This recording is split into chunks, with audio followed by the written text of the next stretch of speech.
Ini saya omong jujur aja ya, jujur. Ya terbalik karena itu setelah nikah istri saya bilang dibohongin dia.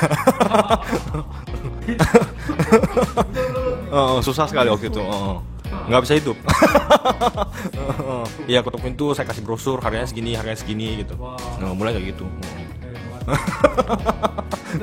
Bangun pagi mungkin semua pengusaha pikir kayak gitu ya. Jadi bangun sampai tidur ya pikirin kerjaan.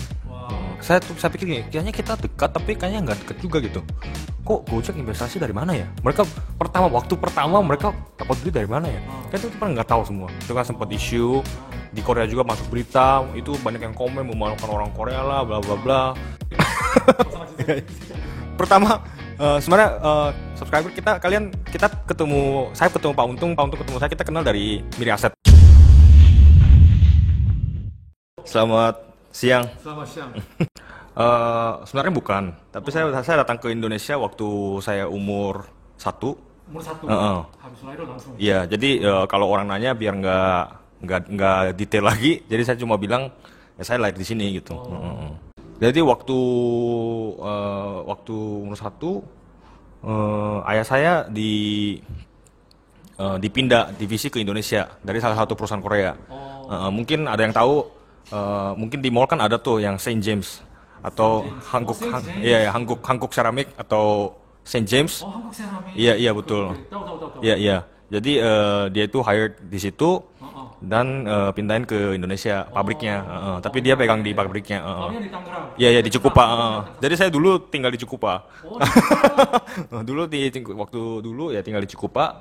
Habis itu ya I grew up there sampai SD atau gitu. Habis itu habis itu pindah sekolah ke Karawaci. Rata-rata orang Korea yang seperti saya, karena kita harus belajar bahasa Korea, TK-nya harus ke TK Korea tapi TK Korea itu kan nggak banyak, jadi harus ke gereja. Jadi di bawah gereja tuh ada TK. Jadi kayak guru-guru TK itu ada di gereja. Jadi kita tuh belajar bahasa Korea di sana. Kalau SD? Kalau habis itu di Taman Mini kan ada sekolah Korea, nama JIX kan. Jakarta International Korean School. Rata-rata kita sekolah ke sana dulu. Jadi mungkin sampai SD. Habis itu setelah SD mungkin rata-rata SMP atau SMA mereka pindah ke sekolah yang bahasa Inggris. Jadi kalau saya di JIX sampai SD kelas 4. Kelas 4 habis itu pindah sekolah ke Karawaci, namanya SPH. Iya.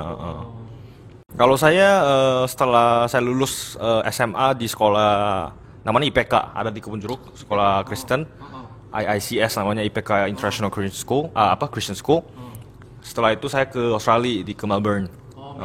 Ke Melbourne, habis itu ya biasa rata-rata orang Korea di sini kan mereka kuliah ke Korea pasti, karena ya orang tua Korea, orang tuanya juga masih konservatif. Jadi orang tua pasti ada dream kayak anak saya mau sekolah paling bagus di Korea gitu kan. Of course my dad juga ingin saya mau ke Korea untuk belajar budaya Korea juga. Habis itu ikut militer di sana. Wajib militer juga? Ya tapi saya nggak ikut. Habis itu tapi saya pikir di sekolah saya tuh orang Koreanya cuma saya doang waktu itu. Jadi teman-teman saya rata-rata kuliahnya ke Australia. Jadi saya juga ya pengen ke Australia. Jadi ya habis itu ya mungkin automatically saya pikir mau ke Australia. Jadi saya apply to Melbourne ya. Tapi warga negara masih Korea. Ada rencana nggak mau pindah? Pasti ya. Sekarang terutama saya kan pengusaha. Jadi untuk segala sesuatu dalam regulasi Indonesia itu kan sangat susah ya untuk orang asing. Pertama ya harus ada izin tinggal, habis itu pajaknya juga beda. Dan ya banyak kendala lah saya pikir. Jadi kalau saya mau menjadi businessman sukses di sini, saya pikir harus ada WNI, harus ada warga negara Indonesia. Dan saya ke Korea juga kayak turis. Jadi jadi mendingan saya tinggal di sini. Nah, jadi syarat itu sudah terpenuhi, maksudnya syarat? Sebenarnya persyaratan jadi orang Indonesia sebagai orang luar, sebagai orang asing, dalam tulisan itu nggak susah. Tapi waktu eksekusinya agak susah. Jadi dalam tulisan regulationnya, menurut saya itu simple banget sih, simple banget. Tapi kalau memang kita mau apply dan realnya itu agak susah. Kita saya nggak tahu, saya nggak tahu. Tapi agak susah dan banyak katanya kan itu kan harus ditandatangani sampai presiden. Suratnya harus naik ke presiden. Itu sangat lama. Banyak senjang ya. Ya banyak stepnya dan itu agak susah. Tapi saya akan apply kok mungkin next year atau Tahun depan. year after. Ya. Saya kerja jadi setelah kapan ya? Waktu saya waktu SD kan sekolah di SPH kan. Waktu itu kan bisnis atau pendapatan ayah saya itu lumayan oke. Tapi income-nya lumayan oke. Tapi setelah pokoknya dari SMP, SMA, habis itu waktu saya kuliah juga kita nggak gitu stabil keluarganya. Income keluarga nggak stabil, jadi waktu saya balik ke Indonesia ya saya pertama mau langsung bisnis tapi yang nggak ada budget kan pasti modal nggak ada. Habis itu tapi saya lihat teman-teman saya pada mulai bisnis. Waktu itu zaman buka car wash, buka bengkel. Waktu itu ada zaman Tahun berapa itu? tahun 2013 kayaknya 13. Jadi mereka itu banyak teman-teman saya buka lapangan futsal, car wash, itu ada zamannya waktu itu. Jadi saya juga mau gitu, tapi ya realitanya nggak bisa gitu. Habis itu ada senior saya waktu itu sedang kerja di Legel Home Shopping. Home shop. Mister Kang tahu kan? Pak Untung tahu kan? Legel Home Shopping. Oh, Legend. Iya. Habis itu I got offering, mereka itu ada namanya Legel Entertainment. Legend Entertainment. Jadi di situ ada beberapa artis Korea, mungkin Park Sumi, tahu Park Sumi? Sumi. Mungkin saya Itu yang artis sekarang, yang bisa cari tahu nanti. Ada Park Sumi, habis itu ada artis aktor-aktor yang senior level. Ada beberapa artis tuh di Legend Entertainment. Habis itu kalau di bagian Indonesia ingin buka konser di Indonesia, waktu itu kan zaman Super Junior, zaman Big Bang, zaman 21 suka konser tuh di Indonesia. Jadi waktu itu saya pegang proyek-proyek seperti itu di sana. Jadi ada senior saya di situ, dia rekomendasi saya. Jadi kan waktu saya di Melbourne kan saya belajar communication.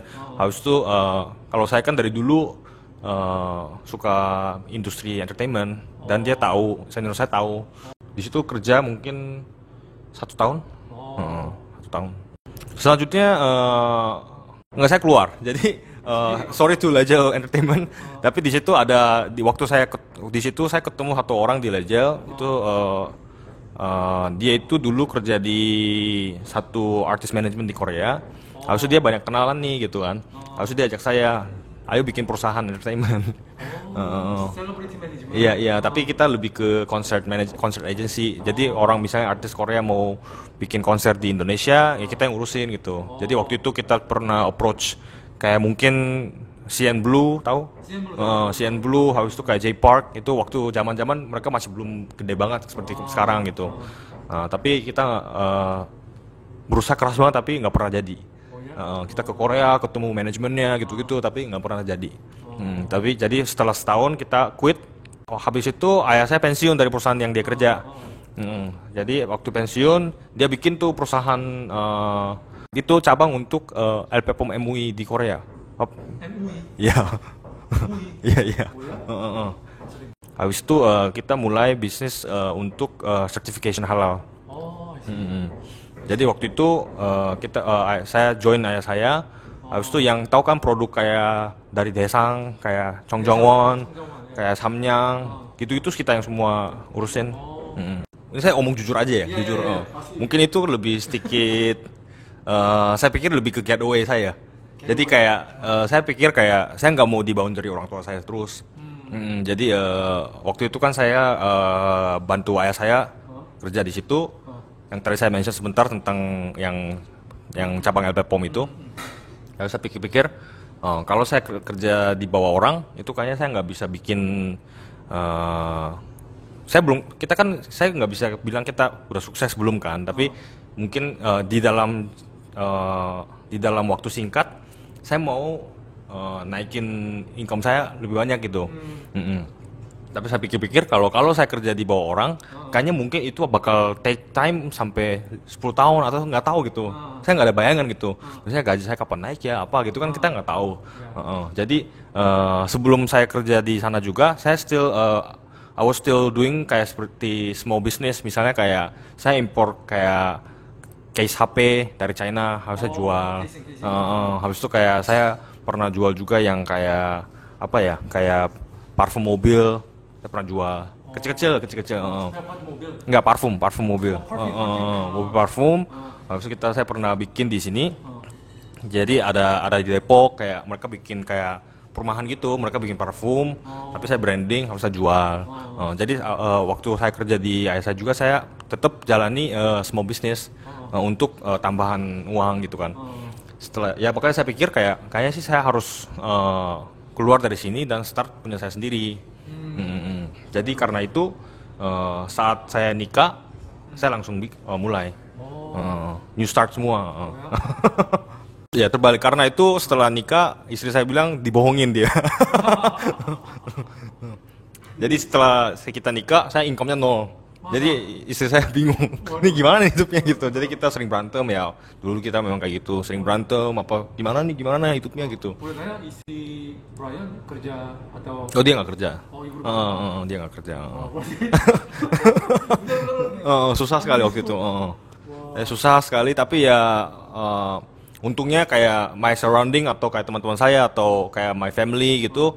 Habis itu my family in law, orang tuanya istri saya juga, mereka sangat support banget. Kayak kamu bisa, pasti bisa kayak gitu. Jadi kita waktu itu walaupun realitas dompetnya kosong, tapi banyak banget support dari surrounding. Kayak mereka support, kamu bisa. Jadi saya semangatinnya.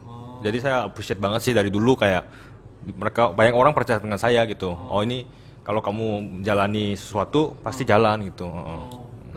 Jadi kayak ya mungkin saya pernah kayak pinjam uang dari senior saya untuk waktu itu kan saya cuma ada staff satu.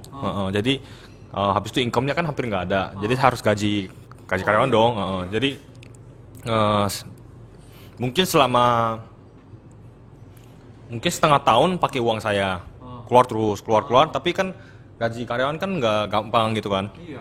Jadi habis itu kita mulai jual produk-produk produk service yang kita berikan ke klien. Waktu pertama kita jual website.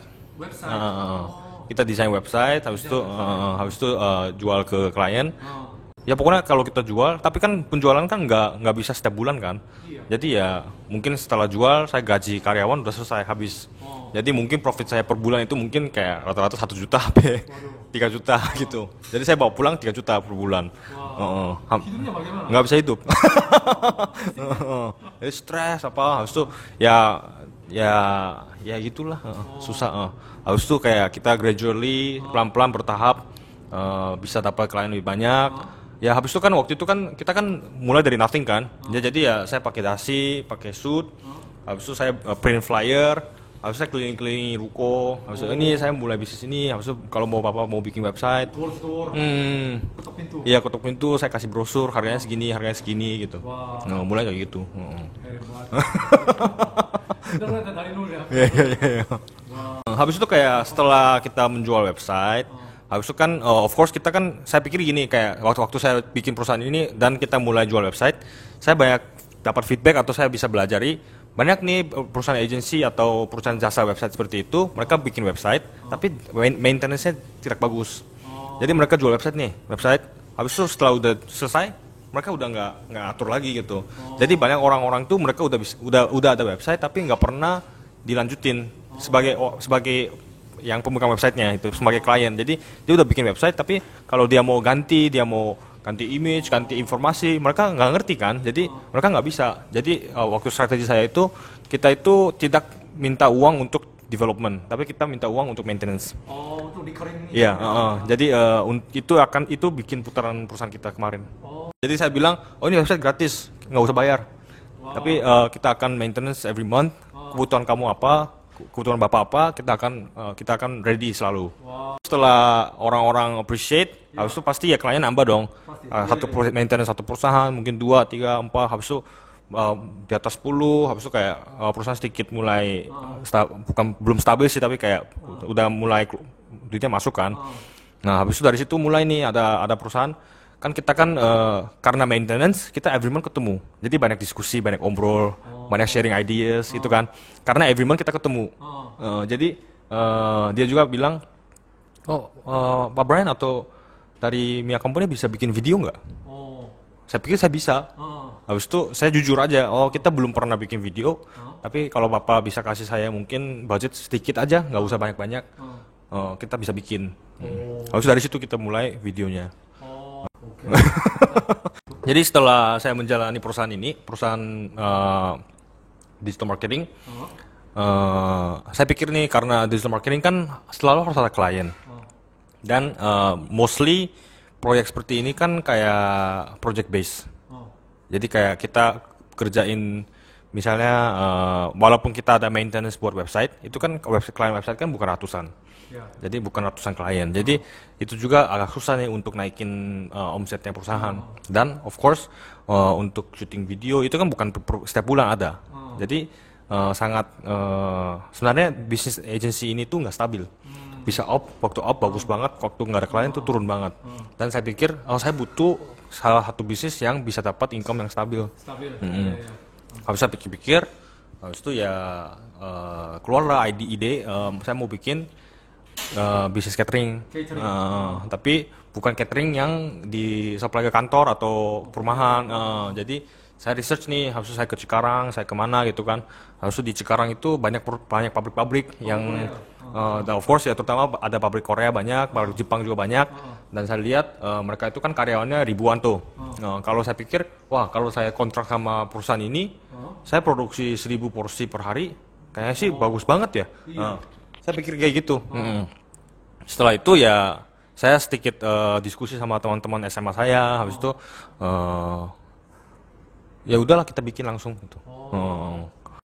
Jadi kita bikin, habis itu mulai jual-jual keliling-keliling ke pabrik-pabrik juga, sama mulainya door to door gitu. Jadi saya ke sana, halo saya perusahaan Gelfood, namanya Gelfood, kita perusahaan ini, bahan bakunya jadi di salah satu BOD member direktur kita tuh ada tuh teman saya yang udah experience di dalam industri ini, industri makanan. Jadi dia tuh banyak kenal, banyak tahu perusahaan-perusahaan supply vegetables, daging ayam, daging apa gitu, banyak tuh. Nah habis itu kita tuh fokuskan, mungkin kita juga salah satu perusahaan catering yang udah di certified halal. Jadi saya juga pengen itu mungkin marketing power kita juga. Jadi kita visit ke pabrik-pabrik dan saya persuade mereka, kalian harus kasih makanan halal ke karyawan Indonesia, fasilitas harus halal, harus tuh gitu-gitu. Dan ya itu butuh waktu panjang sih untuk persuade perusahaan, itu kan nggak gampang. Sebenarnya kita langsung ke sana, mereka oke bagus kan, nggak kayak gitu. Jadi saya ke sana, kita ke sana terus obrol-obrol, habis itu kayak minta input dari mereka. Habis itu mungkin mereka juga udah punya perusahaan catering lain, yang vendor lain yang kerjain. Habis itu saya tunggu, mungkin kayak tunggu berapa bulan. Habis itu soalnya untuk pemilihan vendor catering itu nggak gitu gampang juga. Jadi harus ada test food, habis itu ada audit.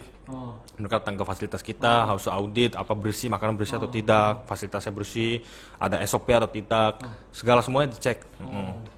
Habis itu kita yang paling sibuk sih pertama, kita bikin SOP, habis itu mau dapat sertifikasi halal, itu yang paling ribet pertama. Jadi kita studi gini-gini, habis itu kita proses, dan fasilitasnya juga cukup bagus, bersih, jadi kita dapat ya berapa customer di sekarang. Sekarang ya mungkin karena saya orang Korea, ya paling saya kan bisa mungkin lebih gampang kali ya. Jadi saya approach ke beberapa perusahaan Korea, habis itu ya mereka ya ada yang terima saya, kita supply. Tapi kalau saya kan sebenarnya kan Pak Untung juga tahu, saya kan kalau saya nggak bilang saya orang Korea, orang Indonesia nggak tahu. Jadi iya. Jadi saya mau lebih expand this business to perusahaan-perusahaan Indonesia juga sih. Iya, itu mungkin ya setelah saya mulai perusahaan ini mungkin lifestyle saya itu berubah total sih. Jadi sebelum saya nikah itu saya suka main luar, ketemu teman terus, suka party, habis itu kayak ya gitu deh, tau lah zaman-zaman yang ya zaman-zaman saya suka entertain gitu kan.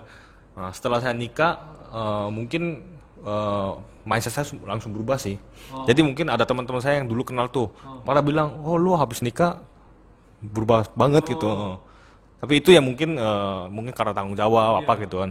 Jadi lifestyle saya total berubah sih. Jadi mungkin bangun pagi, mungkin semua pengusaha pikir kayak gitu ya. Jadi bangun sampai tidur ya pikirin kerjaan. Tapi ya itu kadang-kadang ya susah, stres juga banyak. Masih belum. Soalnya baru 1 tahun dan itu kan fasilitas juga kan nggak murah. Fasilitas kitchen itu nggak murah. Kita itu target produksi 20.000 porsi per hari. 20.000 porsi per hari. Iya. Tapi sekarang masih belum mencapai target. Jadi masih susah sih sebenarnya. Masih banyak yang masih bakar uang. Iya. Tapi ya semoga bisa lah. Sebenarnya gini, banyak perusahaan luar atau terutama karena kita orang Korea. Waktu saya kan grup di sini kan. Habis itu kan banyak orang luar kan, of course Korea kan investasi ke Indonesia terus. Iya. Tapi saya belum lihat orang, mungkin pasti ada orang seperti itu. Tapi saya belum pernah lihat yang orang Korea yang bisa menjadi bridge Korea dan Indonesia dengan yang baik banget gitu. Gimana ya, kayak saya misalnya kayak Ada tembok misalnya. ya masih ada tembok saya lihatnya gitu. Karena saya tahu itu karena waktu saya SMA juga selalu ada tembok karena kita orang asing. Iya. Kenapa? Tapi untuk kita apa ya, kayak buka tembok itu butuh waktu lama. Jadi saya sama teman-teman saya orang Indonesia juga sekarang kan udah kayak brother gitu kan. Tapi waktu saya dulu tuh saya pikir gini, kayaknya kita dekat tapi kayaknya nggak dekat juga gitu. Ada tembok, ada jaraknya gitu. Tapi setelah saya jadi teman baik banget sama sahabat banget, sama best friend itu, saya udah bisa merasa nih, oh inilah Indonesia gitu. Dan budaya Korea kan kayak cepat-cepat, pali-pali culture kan ada tuh. Itu tidak cocok dengan Indonesia. Ya di sini bukan santai tapi mungkin kalau Korea itu mungkin lebih ke risk-taking. Tapi saya juga stylenya risk-taking. Tapi setelah saya kerja dengan banyak orang Indonesia itu mereka ada hal bagus juga. Mereka tuh nggak begitu risk-taking. Jadi mereka tuh harus lihat, oh ini hati-hati, harus ini aktual benar atau tidak. Itu stylenya sedikit beda.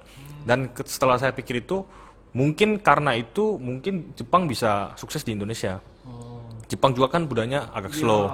Harus dokumentasinya benar atau tidak, dokumen banyak. Kalau Korea kan mau bikin bank account, dokumen 2-3 selesai. Jepang, Indonesia, dokumennya 10-20 page. Jadi mungkin itu yang orang Jepang juga kan sebanyak sabar kan. Jadi mereka kayaknya cocok gitu. Dan jadi saya pikir kayak saya selalu bilang ke orang Korea yang mau bisnis di sini, saya selalu bilang kayak, of course ya kita harus ketemu right people, right person to be our business partner. Tapi tidak bisa cepat. Karena Indonesia negara besar.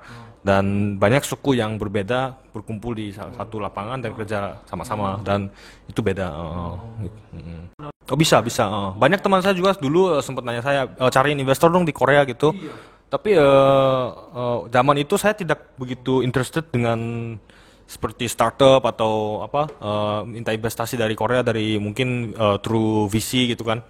Tapi setelah saya kerja untuk bisnis ini, kan of course karena pengusaha kita dapat chance banyak ketemu orang kan. Habis itu kita ketemu orang, habis itu saya pernah ketemu salah satu founder VC-nya di Singapura, di Vietnam, saya pernah ketemu nih. Habis itu kayak mereka juga pengen investasi di Indonesia. Dan saya juga waktu saya sekarang kan saya mau startup juga, tapi kayak saya belum sempat aja sih. Tapi waktu saya pikir, tapi saya selalu berusaha untuk kayak keep relationship dengan orang di industri itu. Saya pengen tahu kok misalnya pasti mungkin Pak Untung lebih tahu kali ya, mungkin kayak, tapi orang-orang biasa kan bingung, kok Gojek investasi dari mana ya? Waktu pertama mereka dapat duit dari mana ya? Kita itu pernah nggak tahu semua.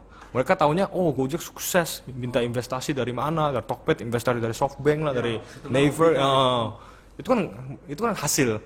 Tapi waktu pertama mereka bikin bisnis itu kan dapat investasi, kita nggak tahu.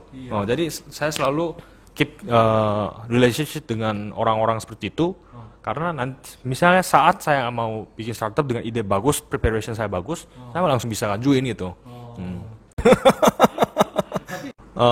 Ya saya juga sebagai orang Korea saya pasti kita semua orang nonton YouTube ya, semua YouTube nonton YouTube semua. Dan ya pasti banyak muncul YouTuber Korea atau kayak YouTuber Korea reaksi Indonesia atau banyak sih.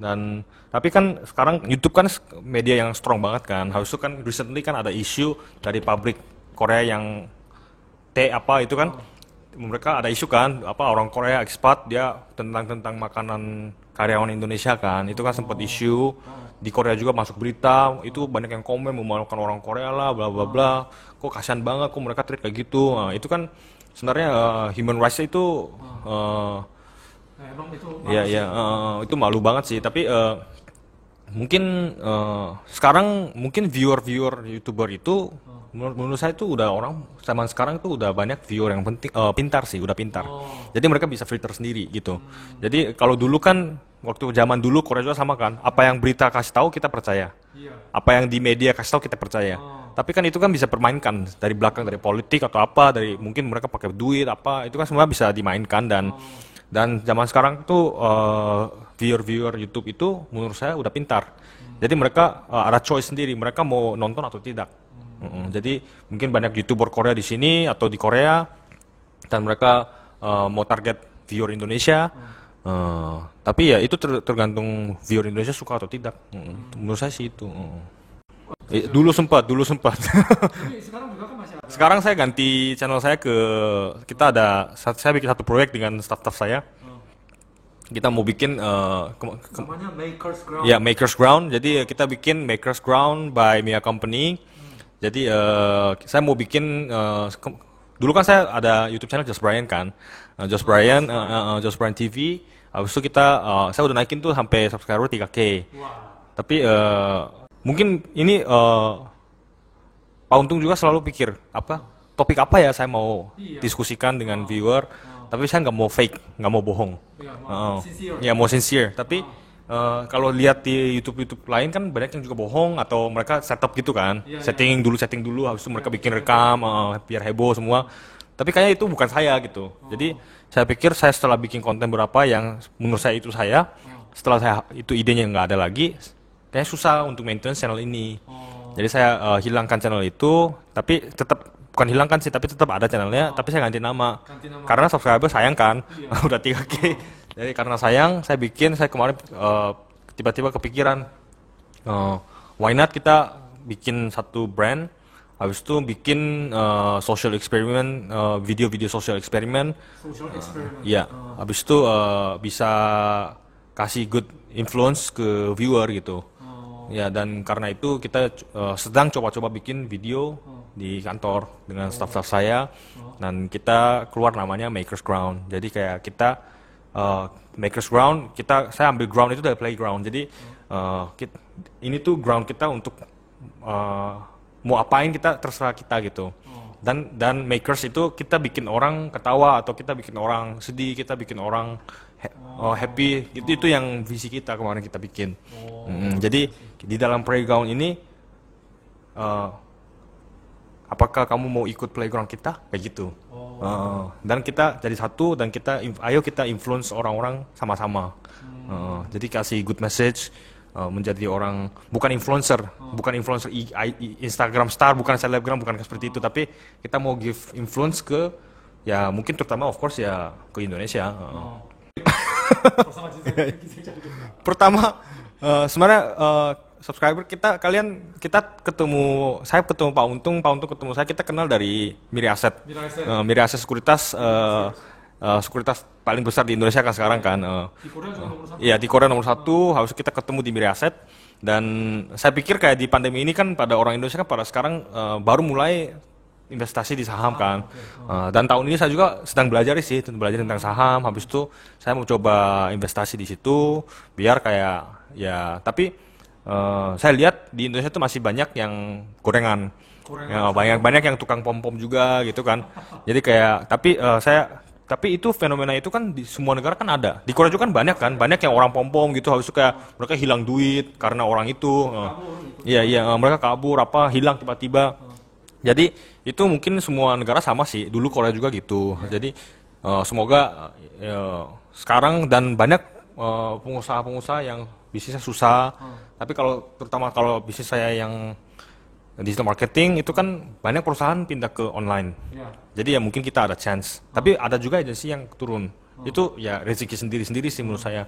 Dan kalau yang catering itu kan pabrik harus jalan. Iya. Jadi ya kita ada chance untuk tetap supply karena mereka harus makan gitu. Betul.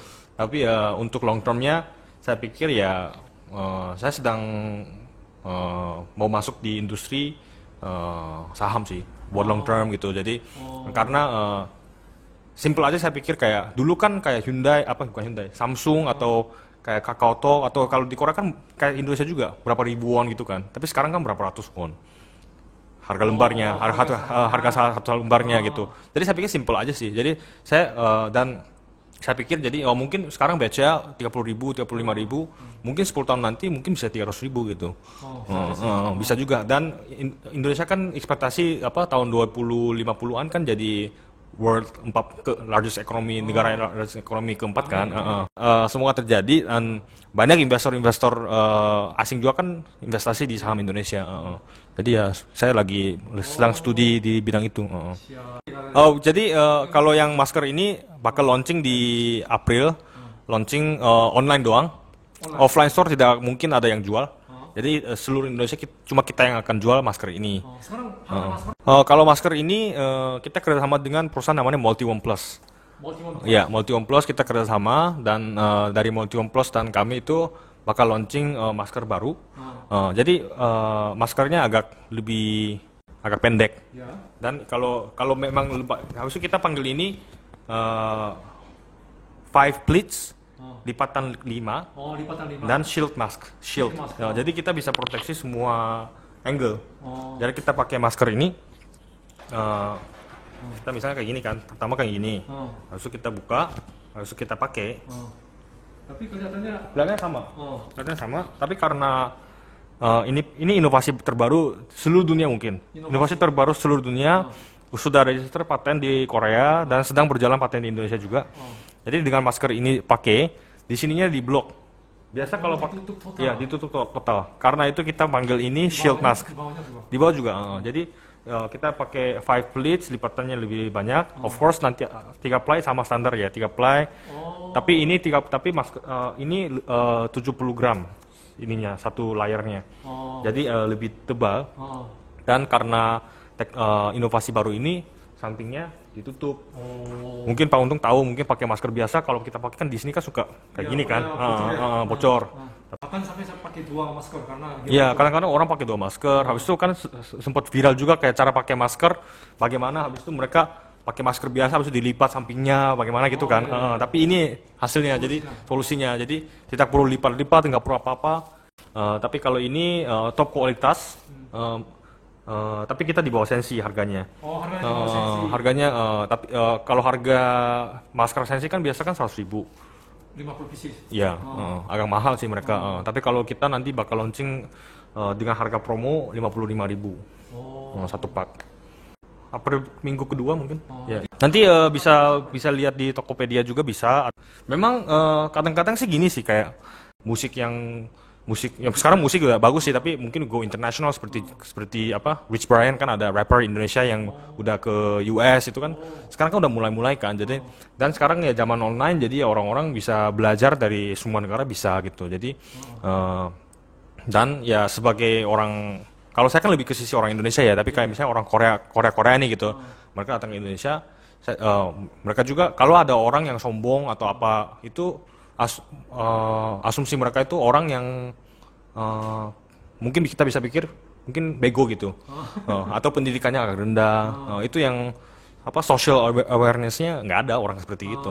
Jadi itu dicuekin aja, nggak perlu lihat. Tapi kalau ada orang yang menurut kalian kan semua manusia sama ya, bisa lihat orang ini rajin atau pintar ya follow. Saya juga sama, kalau ada orang Indonesia yang bijak sekali, yang pintar ya saya follow. Saya nggak lihat negara mana saya nggak gitu lihat. Gitu sih. Oke, terima kasih. Iya. Ayo. Thank you.